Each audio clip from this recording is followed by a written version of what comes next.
Pendaftaran CPNS 2023 dibuka mulai 17 September sampai 6 Oktober 2023. Salah satu tahapan ujian awal para peserta CPNS yakni seleksi kompetensi dasar atau SKD yang terdiri dari 3 materi.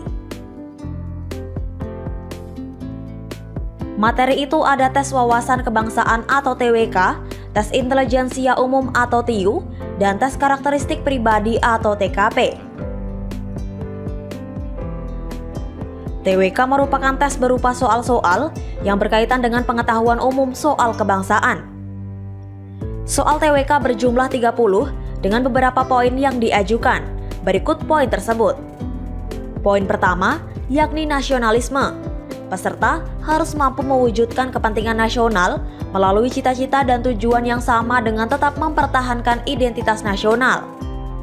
Yang kedua ada poin bela negara, yakni mampu berperan aktif dalam mempertahankan eksistensi bangsa dan negara. Poin ketiga integritas, mampu menjunjung tinggi kejujuran, ketangguhan, komitmen, dan konsistensi sebagai satu kesatuan sikap untuk mencapai tujuan nasional. Selanjutnya poin pilar negara, mampu membentuk karakteristik positif melalui pemahaman dan pengalaman nilai-nilai dalam Pancasila, UU 1945, NKRI, dan Bhinneka Tunggal Ika. Terakhir poin bahasa Indonesia, mampu menggunakan bahasa Indonesia sebagai bahasa persatuan yang sangat penting kedudukannya dalam kehidupan bermasyarakat, berbangsa, dan bernegara. Sementara materi TIU atau tes inteligasi umum merupakan tes yang berfokus pada penelitian 3 aspek. Pada tahun sebelumnya, soal TIU berjumlah 35. Berikut materi TIU yang diajukan dalam tes CPNS. Poin materi TIU, yang pertama ada kemampuan numerik atau logika berhitung. Selanjutnya, kemampuan verbal atau logika bahasa. Dan yang terakhir adalah kemampuan figural atau penalaran dengan gambar.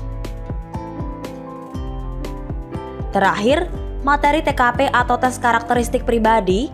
Tes ini bertujuan untuk menilai perilaku dan kepribadian masing-masing peserta. Beberapa poin yang akan diajukan diantaranya. Poin pertama yakni pelayanan publik.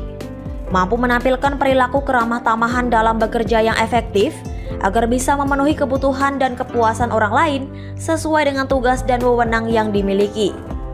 Selanjutnya, ada poin sosial budaya, yakni mampu beradaptasi dan bekerja secara efektif dalam masyarakat majemuk, terdiri atas beragam agama, suku, budaya, dan sebagainya.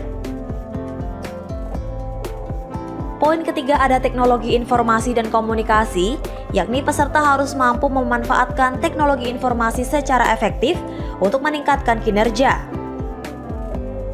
Selanjutnya yakni poin jejaring kerja, yakni peserta harus mampu membangun dan membina hubungan, bekerja sama, berbagi informasi, dan berkolaborasi dengan orang lain secara efektif. Poin profesionalisme, mampu melaksanakan tugas dan fungsi sesuai dengan tuntutan jabatan. Terakhir, poin radikalisme. Peserta harus mampu menjaring informasi dari individu tentang pengetahuan terhadap anti-radikalisme, kecenderungan bersikap, dan bertindak saat menanggapi stimulus dengan beberapa alternatif situasi.